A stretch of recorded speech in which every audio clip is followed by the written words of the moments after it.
alhamdulillah alhamdulillah alhamdulillah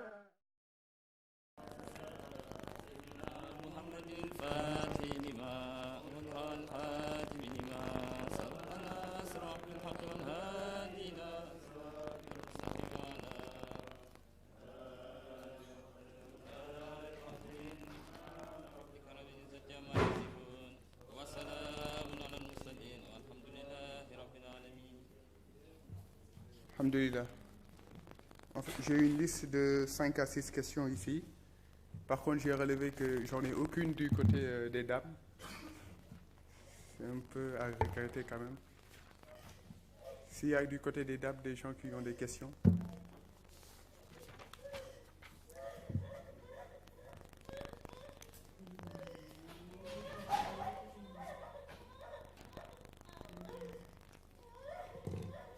Bismillahirrahmanirrahim. Donc la première question a été posée par Babacar Cissé. La première question a été posée par Babacar Cissé. Il dit que souvent, il a constaté, surtout du côté des Sénégalais, il y a beaucoup de gens qui disent quelque chose et qui disent s'il plaît à Dieu et au prophète, Mohammed sallallahu alayhi wa sallam. Ou ils disent s'il plaît à Dieu, au prophète et à mon cheikh. Est-ce que c'est autorisé en islam? Le fait de dire s'il te plaît, s'il plaît à Dieu et au prophète, s'il plaît à Dieu et à mon cheikh, est-ce que ce n'est pas une forme d'associationnisme? C'est la première question de Babacar Cissé. Moom dafay laajte ne dafa seetlu ne Sénégalais souvent dañuy wax naan su neexee yàlla ak yonent bi su neexee yàlla ak sama sëriñ ndax loolu du benn forme bokkaale daal.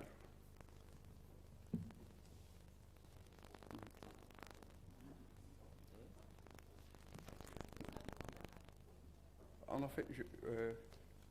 Imam Tahay, est-ce que tu as compris la question? Imam هذا يسأل لماذا بعض السنغاليين إذا قالوا شيئا أو أرادوا أن يفعلوا شيئا يقولون إن شاء الله أو إن شاء فلان وفلان لماذا يقولون إن شاء فلان وفلان بعدما قالوا إن شاء الله هذا هو معنى سؤاله يا أبا بكر سيسي li nga laaj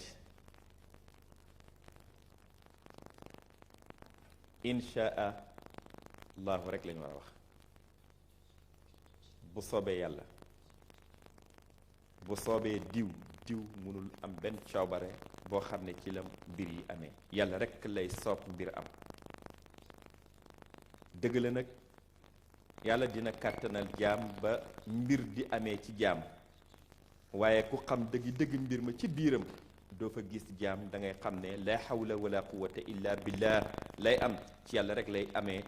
dana ko feeñalee ci jaam nag waaye bu mu tax yow mukk ngay gisal jaam ba benn pexe kàttan ba tax nga naan bu soobee yàlla ak diw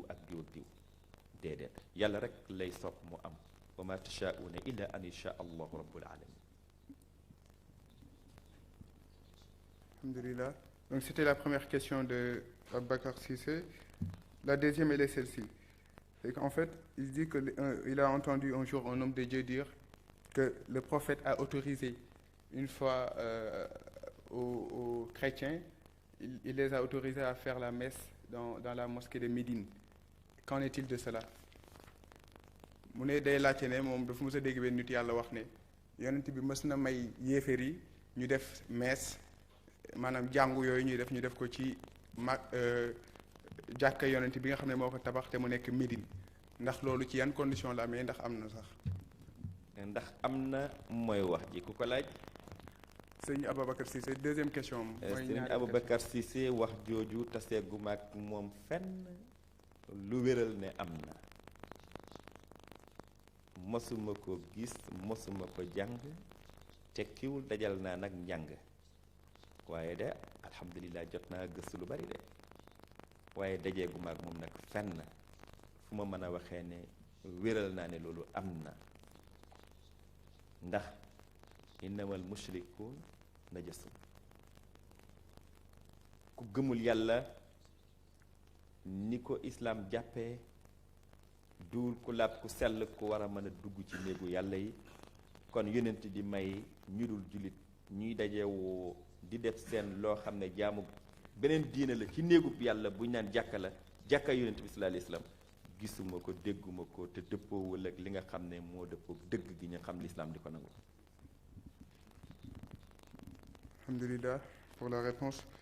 Il y a Moustapha Noumbelane qui demande,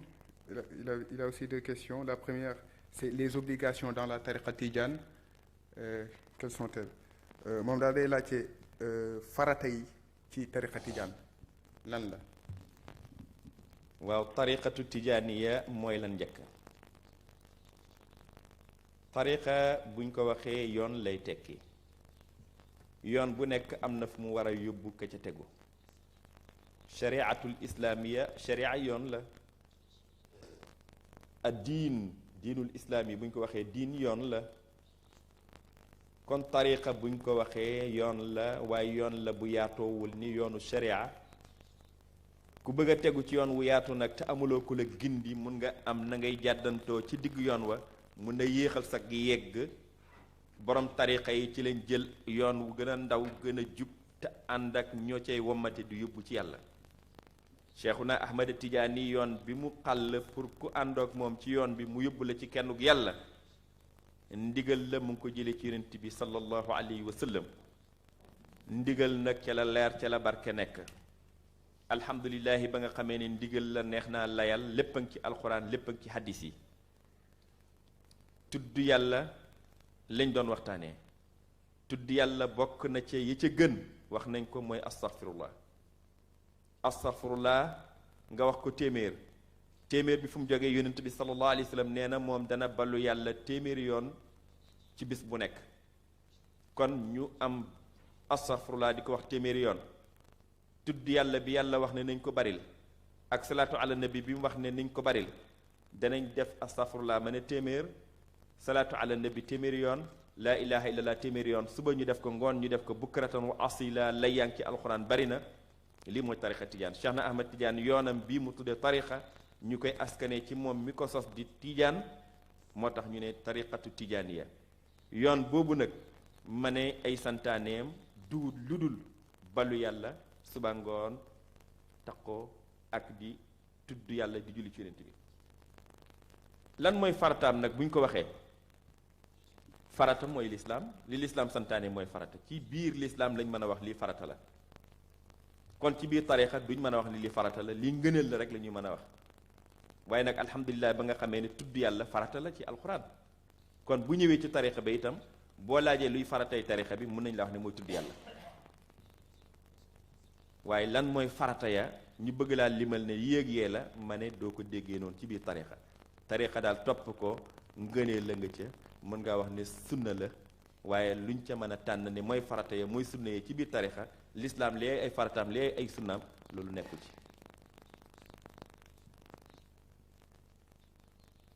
ku bëgg daal sa xol leer bari la tudd yàlla suba ngoon yow mi nekk tariqa Tijaan yàlla baaxee na la ko boo ca nekkee xamal ne yaa ngi ci lu gërëm loo yàlla te dina la may nga sey ci baatu laa ilaha illallah bi ni ñu ko doon waxee léegi. Jazakumullah khayran. La deuxième question de toujours Moustapha Noumbelane, c'est les destins. Est-ce que vous pouvez nous en parler un peu? Parce que c'est une question très ambiguë dans l'islam. On li muy laajte moom mooy toujours Moustapha Noumbelane mu ne la mooy dogal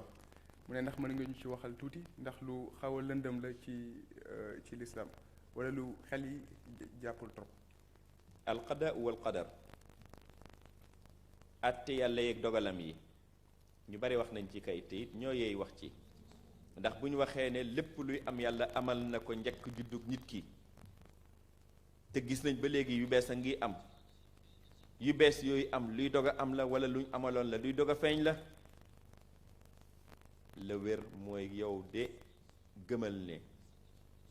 kulle yawmin bépp bés yàlla huwa fi sha'nin mu ngi ci mbir mu bees muy amal mbir mu bees moomu nag muy dog a bees muy dog a am la wala mu amaloon la muy dog a feeñal jàppal ne luy dog a feeñ la kulli yawmin huwa fi sha'nin film biñ filmé ba nga xam ne dañ koy teg di ko seetaan filmé woon nañ ko loo ci gis xamal ne day dog a feeñ rek waaye nekkoon na kon àddina bi loo fi gis muy feeñ nekkoon na ba yàlla amalee mbir yi xalimba ga yàlla doon bindee ni mbir yi amee xalimba ga wow na feeñ dina bindatul dara mbir yi day feeñ rek waaye nag bu fekkee ne gis nga ne lii ku ko def ñu ne mooy kii baaxle lii ku ko def ñu ne mooy kii bonle nga bëgg a xam yow ndax mën nga caa jëf loo amee lu baax mën nga caa moytu looy moytoo looy dawee lu bon dellu si waata rek gis yonent bi sallallahu alayhi wasallam laaj nañ ko laaj bu mel nii mu ne leen jëf leen kullun muyassarun lima xuliqa la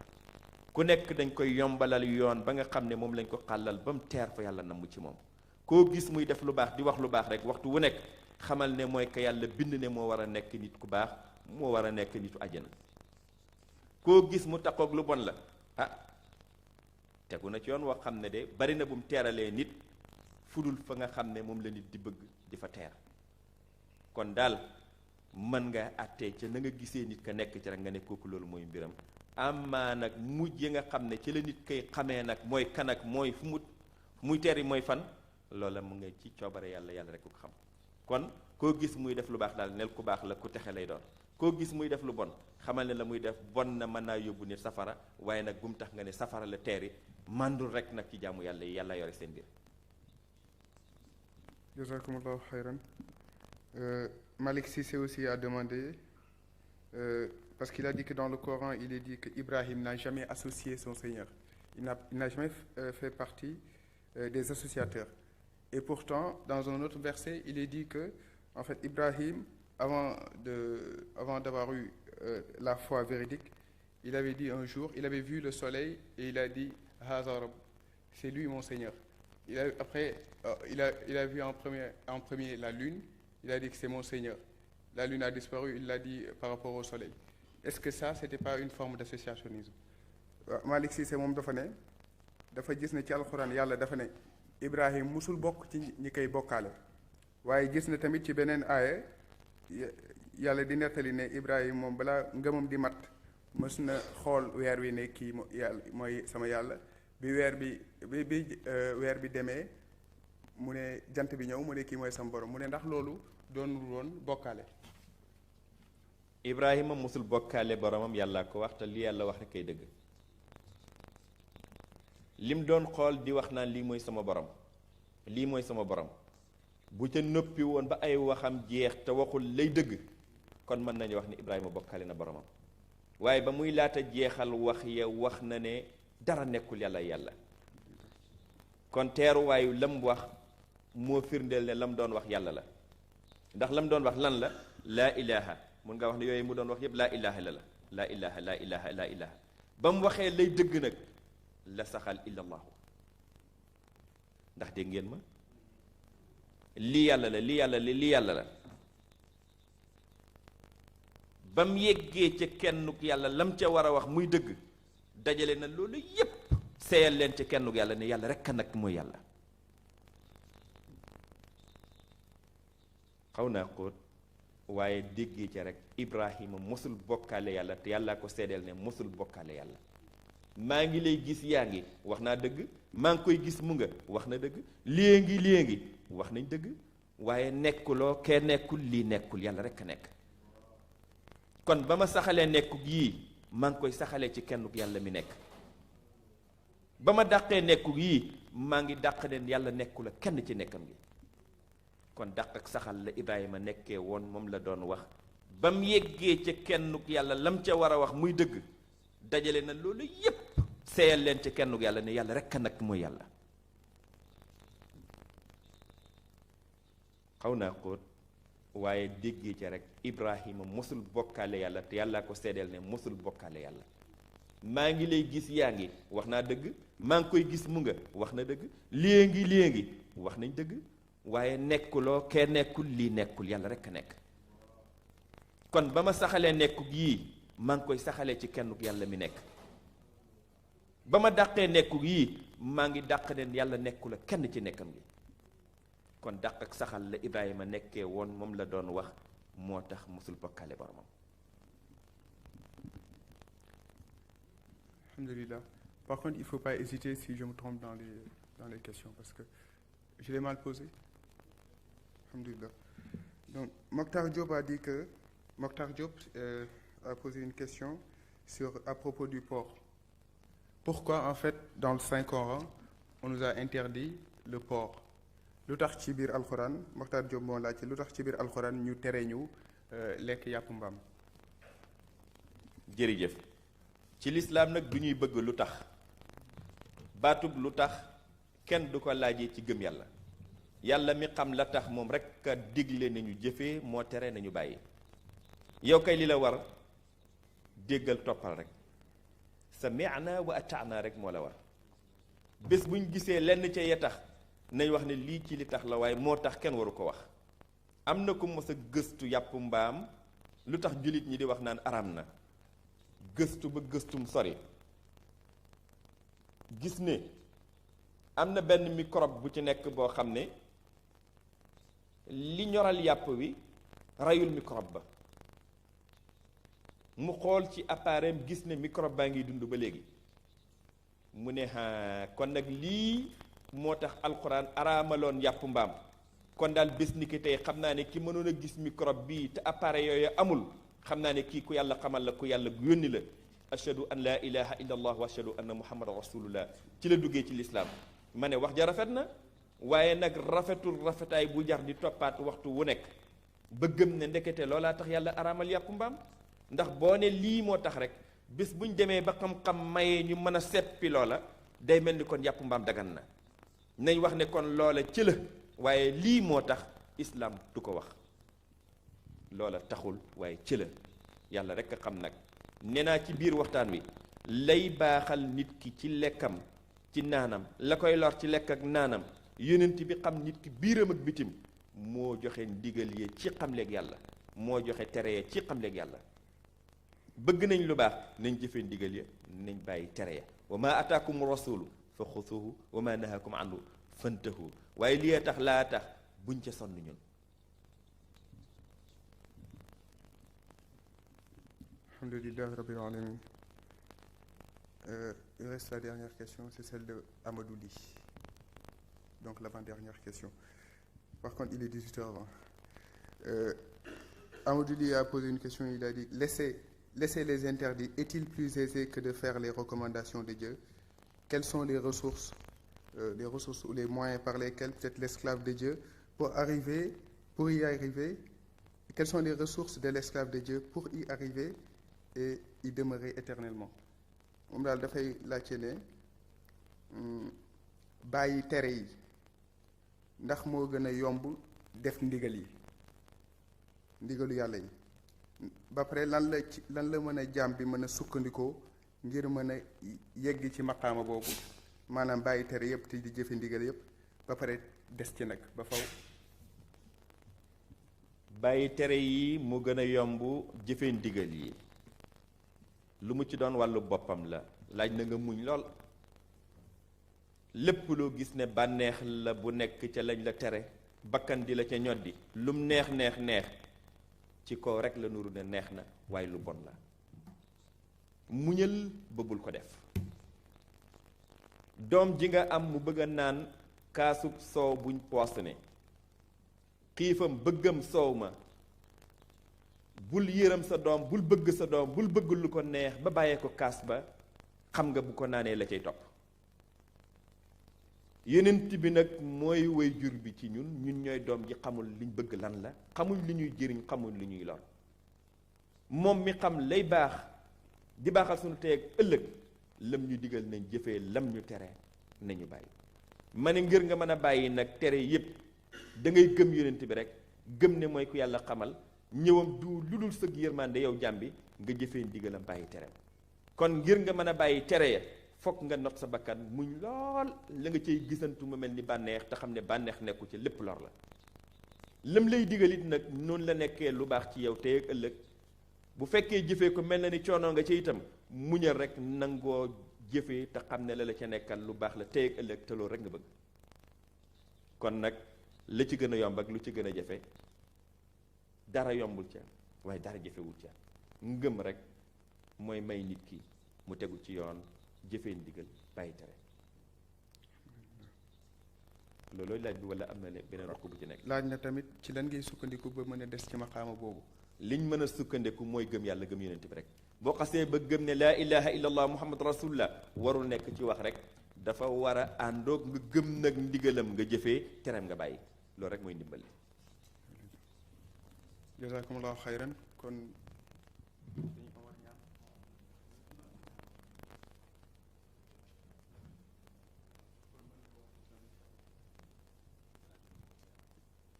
waaw asalaamaaleykum wa rahmatullah Cheikh ñu ngi lay ndokkeel jotaay bi wax diggalam yaatu na lool kawe lool waaye dama suivre depuis ci Italie ñi le conseil islamique de France seen négociation yi ak gouvernement français bi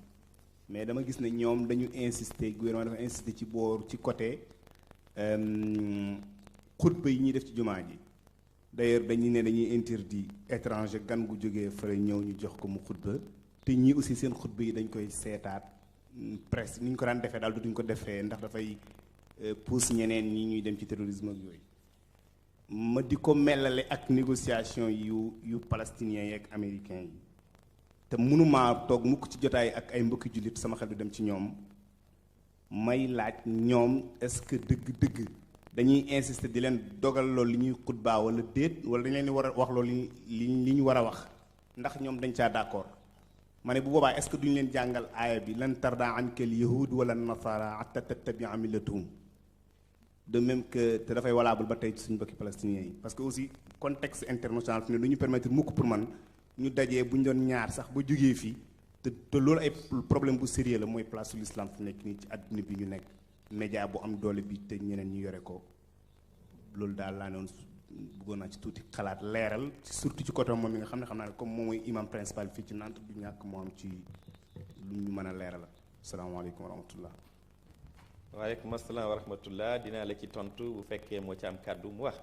waaye li am mooy lislaam ci mboolem jamono ci mboolem barab jullit bi mooy jullit bi ci mboolem jamono mooy jullit bi ci mboolem barab xam bi nga xam ne mooy xamug lislaam alquran la sunna la fu nekk nag ci barab ak jamono loola rek kay xam-xam du soppeeku gouvernement politique ba muy doxal moo xam ban ngëm la ko doxalee waaye du tee mukk lislaam ay lislaam bu benn jullit bëgg lu gërëm loo benn gouvernement ba tax ngay àndoog moom ca loo xam ne dafa safaan wante sa diina donte dañ lay fay ay milliards ci sa jiite ga ngay jiite jullit ñi sax bu mu tax mukk milliards ya jaral la nga jaay sa diine jëndee ko sa àddina kon kenn warul tënk imaam bay xutba ca lii nga war a wax wala lee nga war a wax imaam xutbaam dafa war a wax lu tolloo ak jamono ci dégginu diina lii mooy xutba jàngal ci alxuraan jullit ci yonent bi waxal ci nit ñi waxal ak nit ñi loo xam ne dëppoo na ak jamono ci seen dégginu diina ba nga xam ne li ñuy gis ci biti du leen gëlëmal ci seen diina alxuraan sunna yëgowu la keneen ku jógee fu mel ni Sénégal koo ko yegg si lam wax dëppoog lam doon wax day dëggal ne diina rek kay diina dëgg rek kay dëgg ci kum mën a doon ak fu mën a jógee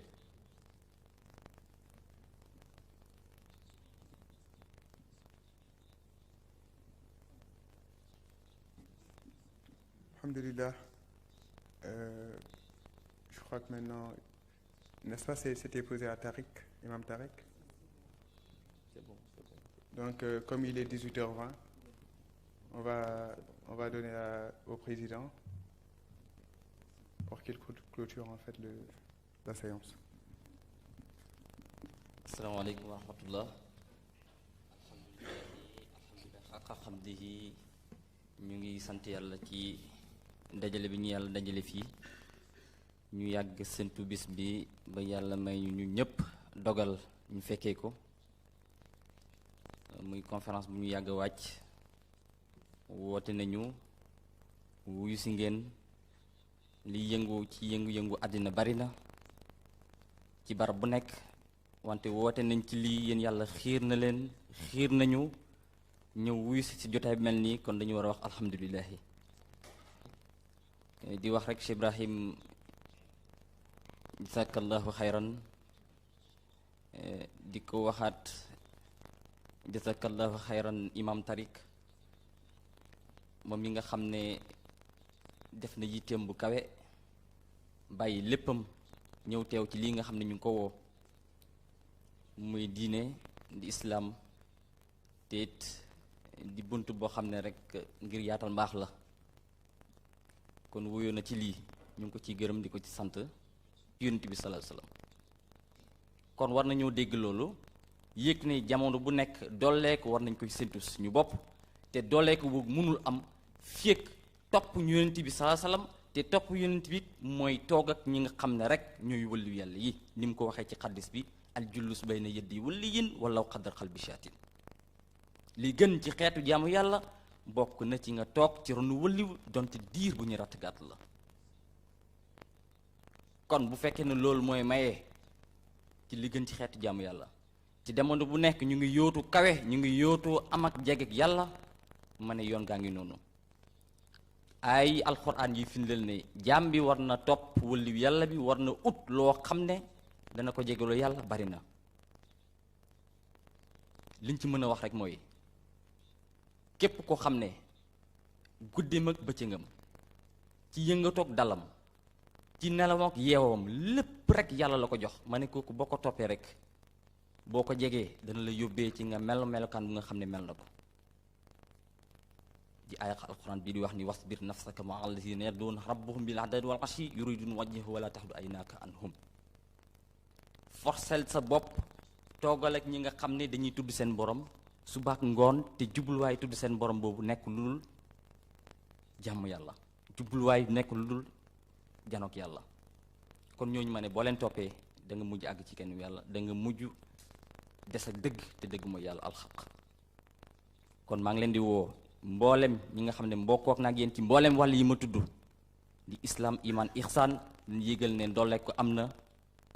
dañu yëg ne doole ko am na te ànd ak ragal yàlla te wéetoog ci baatu laa ilaha illallah kon maa ngi wax jazakallahu xayran wala ma ne jazakumullahu xayran ci yéen ñëpp seen teewaay rawatina ñi nga xam ne ñoo teewoon jotaay bi tey di imam Tariq ak suma cheikh Ibrahima Abdoulaye Sall kon maa ngi jëlaat kàddu gi di ko delloo suma cheikh mu defal ñu ñaan ñu yeewe ko asalaamualeykum wa rahmatullah.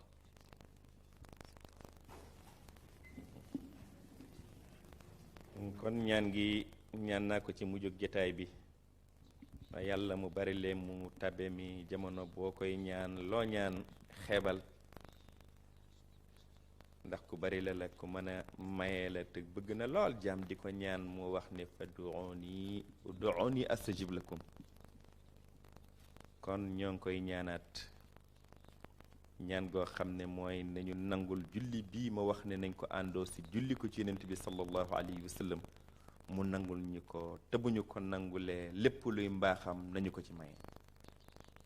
lu feeñ ak lu ndëbbu tey ak ëllëg ku ñu jaboote ñun ak koo xam ne moo ñoo ko jaboote sunu réew yépp nañ ci mbaaxle goo xam ne day daw daj mboolem ko xi àddina bi ñëpp di baaxle ci mbaaxle gi ñu yàlla lay maye si ci fajuk aju gii may ñaan yàlla ñaan nu mu gën a yaatoo na la gën a nangoo loolu yonent bi sallallahu alayhi wasallam kon nañu yaatal yàlla ko bari la allahumma yow yàlla laa ilaha illa ant iyyaka na'budu wa iyyaka nasta'in taqabbal minna wa min walidina wa ikhwatina wa akhawatina wa ahibaina wa jami' al muslimina wal muslimat ya rabbi sharh sudurana jami'an wa nawwir qulubana waj'al fi qulubina نور العلم ونور الفهم ونور الهداية ونور الصلاح ونور الولاية وهب لنا فهما واسعا في معاني كلمة تقوى الله وكلمة لا إله إلا الله اللهم نور قلوبنا اللهم إياك نعبد وإياك نستعين هب لنا جميعا عمرا طويلا مباركا معمورا بالخير والتعالي وأفل علينا بهور الخيرات والأرزاق والنعم والبركات في سائر الأوقات من خزائن فضلك بجاه نبيك المصطفى صلى الله عليه وسلم اللهم صل على سيدنا محمد الفاتح لما أغلق والخاتم لما سبق ناصر الحق بالحق والهادي إلى صراطك المستقيم وعلى آله حق قدر مقدار العظيم اللهم صل على سيدنا محمد الفاتح أغلق والخاتم لما سبق ناصر الحق بالحق والهادي إلى صراطك المستقيم وعلى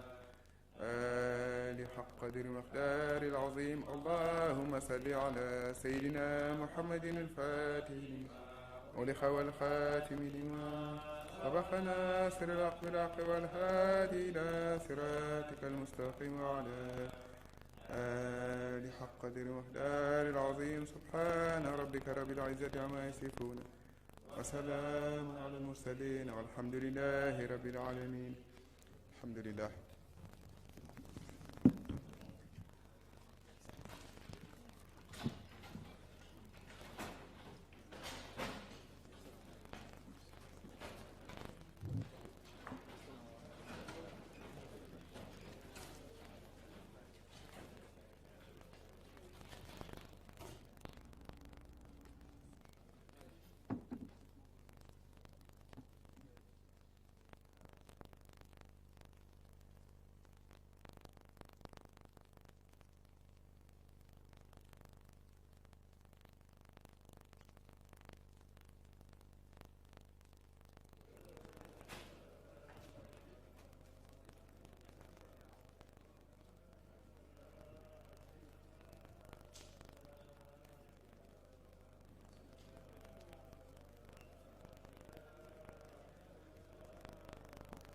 Assalamu alaikum.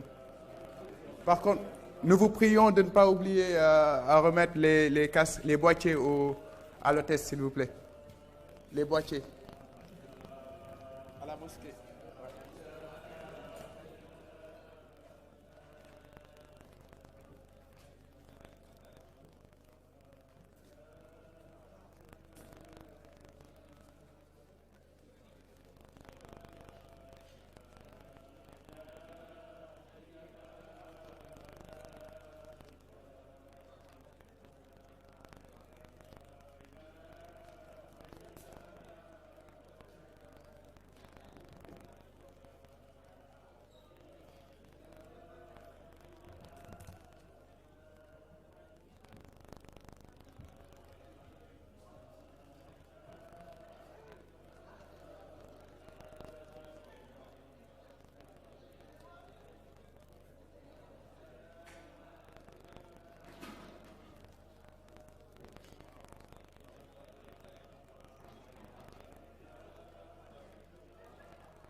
الحمد لله الحمد لله